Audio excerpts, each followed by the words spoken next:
मैं हूं lieutenant doctor Amarendra Singh NO senior division. तो आज की इस वीडियो में मैं आपके लिए लेके आया हूं मैप रीडिंग से AB सर्टिफिकेट एग्जाम और प्रैक्टिकल में पूछे जाने वाले सारे क्वेश्चन जो आपसे आपके सामने PI स्टाफ और NO स्टाफ बैठ कर पूछते हैं। तो बने रहिए इस वीडियो में। 35 क्वेश्चनों का ये वीडियो, इससे बाहर लगभग किसी भी प्रश्न को आपको प्रैक्टिकल के दौरान नहीं पूछा जाएगा और इन्हीं प्रश्नों में से आपके लिखित एग्जाम में जो 12 क्वेश्चन मैप रीडिंग से आते हैं वो भी आएंगे। तो जल्दी जल्दी कवर करते हैं। तो चलते हैं पहले क्वेश्चन पे, देखते हैं कि मानचित्र कितने प्रकार के होते हैं। तो मानचित्र जो है वो 7 प्रकार के होते हैं। 7 प्रकार में पहला कौन सा? प्राकृतिक मानचित्र, राजनीतिक मानचित्र, आर्थिक मानचित्र और ऐतिहासिक मानचित्र, सांख्यिकी मानचित्र, छठे पे सैनिक मानचित्र और सर्वे मानचित्र। अब नेक्स्ट क्वेश्चन देखते हैं, नॉर्थ कितने प्रकार के होते हैं। तो नॉर्थ जो है वो 3 प्रकार के होते हैं। पहला कौन सा है? ट्रू नॉर्थ, ग्रिड नॉर्थ और magnetic north. Next question number 3, compass का पूरा नाम बताओ। ये क्वेश्चन सबसे पहले पूछते हैं आपके PI स्टाफ आपके मैप रीडिंग वाले प्रैक्टिकल में। तो liquid prismatic compass mark third alpha, तरल प्रिज्मीय कंपास मार्क थर्ड अल्फा, ये पूरा नाम होता है। सभी बच्चे इसे रट लें, याद कर लें। नेक्स्ट क्वेश्चन पूछते हैं आपसे कि कंपास से कितनी डिग्री तक पढ़ा जा सकता है। क्वेश्चन नंबर 4, कंपास से कितनी डिग्री तक पढ़ा जा सकता है। तो 0 से 360 डिग्री तक पढ़ा जा सकता है। क्वेश्चन नंबर 5, मानचित्र पर रोड किस रंग से दिखाते हैं। तो आपको पता है कि लाल रंग से रोड को दिखाया जाता है। मानचित्र पर रोड को किस रंग से दिखाया जाता है? तो लाल रंग से। क्वेश्चन नंबर 6, मानचित्र पर स्केल कितने प्रकार से प्रदर्शित किया जाता है। तो 3 प्रकार से स्केल को प्रदर्शित किया जाता है। क्वेश्चन नंबर 7, मानचित्र पर पानी किस रंग से दिखाया जाता है। तो नीले रंग से पानी को प्रदर्शित किया जाता है। जो भी मानचित्र पर पानी वाला एरिया होता है, तालाब, नदी, समुद्र, उसे हम नीले रंग से प्रदर्शित करते हैं। क्वेश्चन नंबर 8, मानचित्र पर RF का अर्थ क्या होता है। मानचित्र पर RF लिखा रहता है तो उसका अर्थ क्या होता है। ये इसका मतलब होता है रिजर्व फॉरेस्ट। RF लिखा हुआ मानचित्र पर कहीं है तो आप समझ लीजिए इसका मतलब है RF। शॉर्ट फॉर्म में रिजर्व फॉरेस्ट की जगह RF लिख देते हैं। क्वेश्चन नंबर 9, CH चिन्ह का अर्थ क्या होता है। अगर CH लिखा होता हो तो उसका मतलब होता है सर्किट हाउस। क्वेश्चन नंबर 10, मानचित्र पर PS का क्या अर्थ होता है। तो PS का अर्थ होता है पुलिस स्टेशन। अगर मानचित्र पर PS लिखा हुआ है तो उसका अर्थ होगा पुलिस स्टेशन। क्वेश्चन नंबर 11, मानचित्र पर PO का क्या अर्थ होता है। तो मानचित्र पर PO का अर्थ होता है पोस्ट ऑफिस। ये सारे क्वेश्चन आपको प्रैक्टिकल एग्जाम में पूछे जाएंगे। क्वेश्चन नंबर 12, मानचित्र पर KG लिखा है तो उस स्थान पर क्या होगा। तो अगर KG लिखा है तो बुद्धिस्ट क्योंग, ये एक मंदिर टाइप का स्थान होता है, एक प्रकार का मठ होता है जिसे बौद्ध भिक्षु के घरेलू क्वार्टर और कार्यस्थल में शामिल करते हैं। तो ये KG का मतलब होता है बुद्धिस्ट क्योंग। नंबर 13, मानचित्र भूमि पर अपनी तथा की स्थिति को बताता है। तो मानचित्र अपनी तथा शत्रु की स्थिति को बताता है।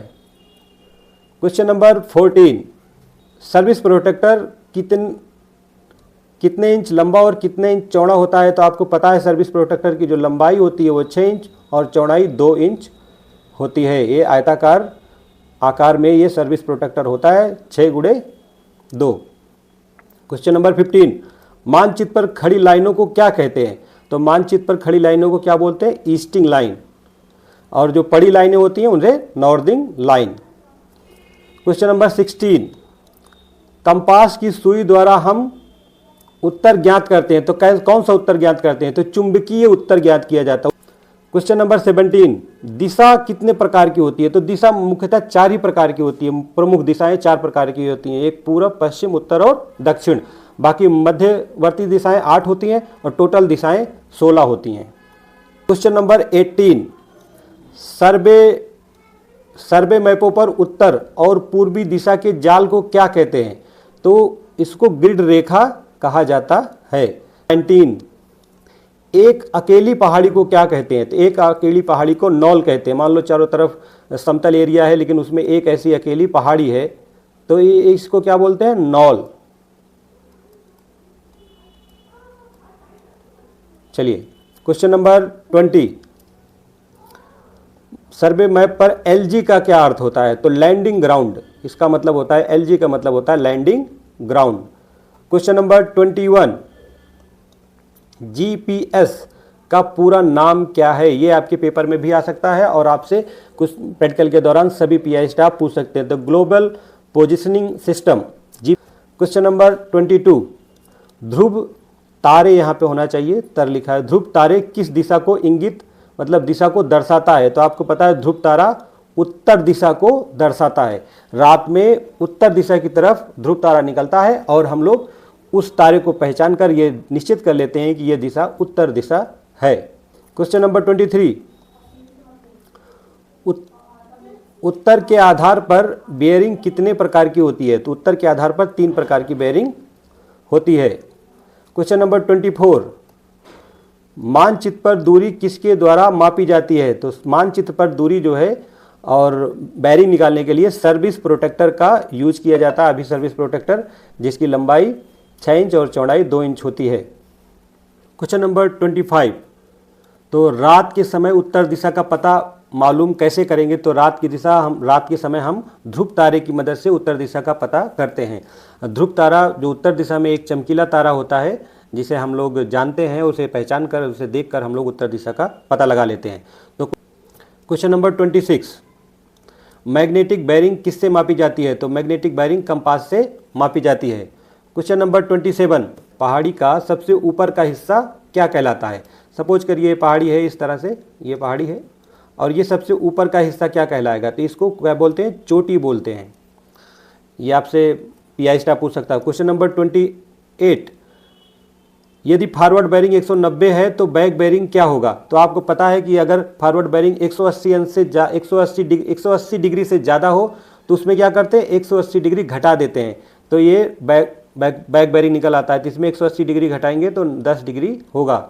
इसी तरह से क्वेश्चन नंबर 29, यदि फॉरवर्ड बेयरिंग 50 डिग्री है तो बैक बेयरिंग कितना होगा? 50 डिग्री मतलब 180 डिग्री से कम है तो इसमें 180 डिग्री जोड़ दिया जाएगा, तो 180 + 50 तो 230 डिग्री हो जाएगा। इस तरह से फॉरवर्ड बेयरिंग और बैक बेयरिंग आपको निकालना आना चाहिए, वो पीआई स्टाफ आपको प्रैक्टिकल के दौरान पूछ सकते हैं। क्वेश्चन नंबर 30, जीआर निकालने के लिए सबसे पहले कौन सी लाइन का नंबर लिखा जाता है? तो जीआर निकालते समय आपको पता होना चाहिए कि सबसे पहले ईस्टिंग लाइन का नंबर लिखा जाता है।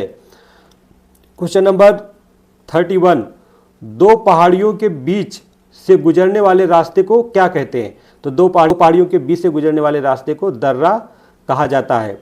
और ये दर्रा जो है, कभी मान लो ये पहली पहाड़ी है और ये यहाँ पे दूसरी पहाड़ी, इसके बीच का रास्ता है ये, इसे दर्रा।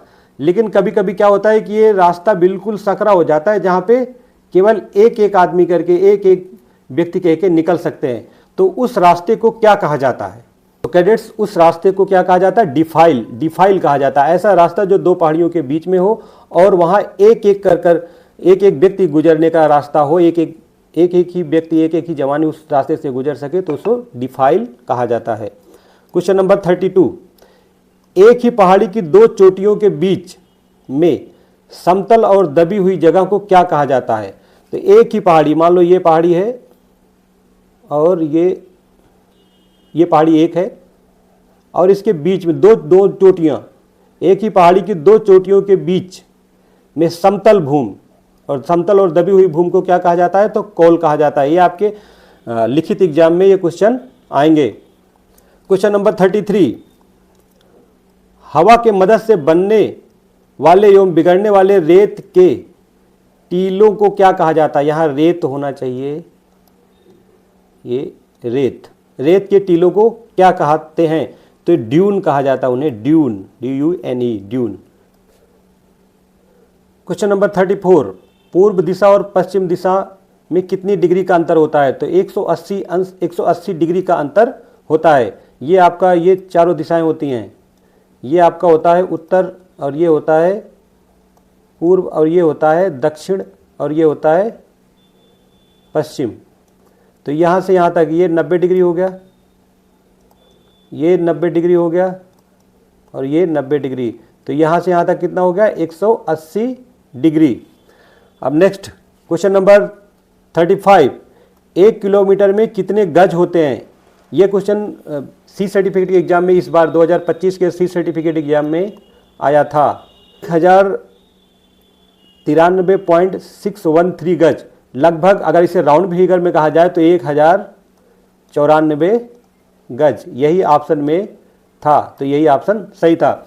तो ये वीडियो थी आपके लिए और एनसीसी कैडेट्स के लिए। सभी इस वीडियो को ज़्यादा से ज़्यादा सभी कैडेट्स के पास शेयर करें जिससे सबकी मदद हो सके। और मिलते हैं नेक्स्ट वीडियो में, तब तक के लिए जय हिंद जय भारत।